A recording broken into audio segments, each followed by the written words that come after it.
It was hard to stay angry when she was so close to despair. Still, there was one chance left. Katie had a plan that would only work if Heath met her in a dream the way he used to, so that she could see him. And he had to meet her outside. Trouble is, I haven't had a dream like that in quite a while. Wait a minute. How did I wind up out here in the garage?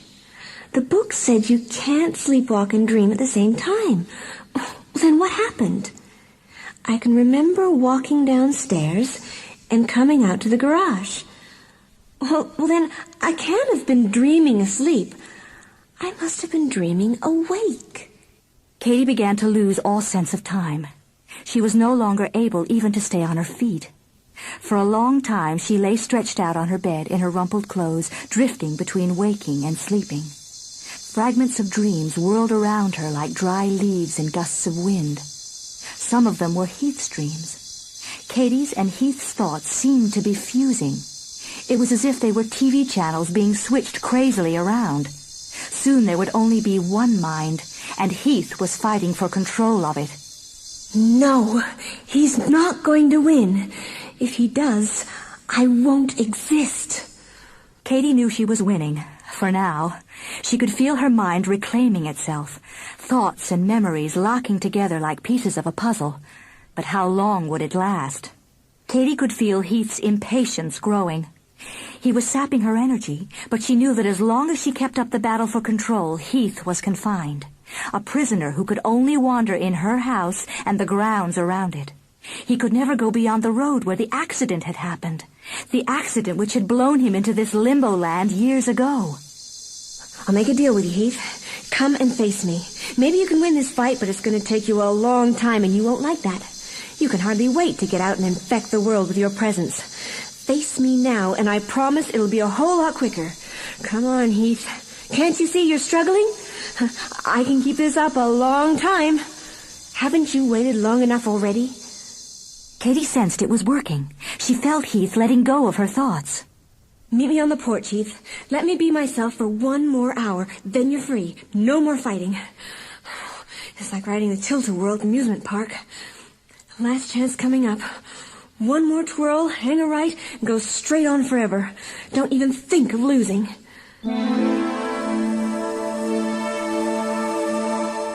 It took a while for the spinning feeling to calm down. But when it did, Katie realized she was back on the front porch.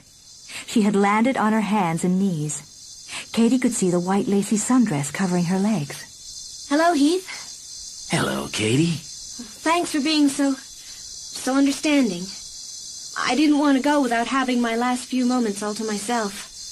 Of course, I knew you'd win in the end. You're much too clever for me. That medal around your neck, it's beautiful. Remember, Heath, you told me the medal was like you? The image of the jungle cat? Oh, how true that is. You are a jungle cat. Yeah. Can I have a closer look at it? Could you take it off so I can see it better? Well, yeah, okay. Here. I'd like to try it on. Can I go inside and see how it looks in the mirror? What? Before Heath could answer, Katie took the medal tightly in her hand and went inside. She ran through the house and slipped out the back door into the yard, heading for the open field behind the house. Beyond it was the main road, the road where Heath had had his motorcycle accident years ago, the road he couldn't cross. Keeping the medal pressed in her hand, she told herself not to look back. But after a while, she had to see how far she'd gone. She turned around. Heath was quite far away, but she could still see him clearly. He was walking lazily toward the side of the house. Oh, Heath, I'm disappointed in you. You're not suspicious yet. You haven't even gone inside to search the house. I guess you didn't think I'd try and run away. You probably don't think I have the nerve. Oh, Heath, you just don't know what I've got planned for you. At that instant, Heath caught sight of her in the field, and their gazes locked. Oh, no! Where's he gone? He's not following me. Of course! He won't bother coming after me on foot. He'll be on his motorcycle. He was headed straight for her. Heath no longer cared that he still needed Katie's dreams to exist. He wasn't going to stop the motorcycle, grab her, and pull her back to the yard. The only thing he wanted now was to run her down, to kill her. The last thing she saw was the wheels of the motorcycle directly over her face.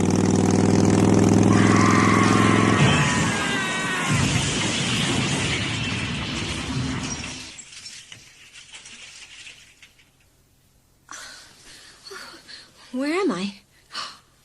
I made it. I'm okay. I'm in bed and I'm back home. I made it. I'm going to be all right. For the first time, Katie became aware of a searing pain in her right hand. She opened it quickly, and something fell, something charred and blackened and round. Katie stared at it. The cord was almost completely burned away, but on the face of the metal, Katie could still make out the scorched image of the jungle cat.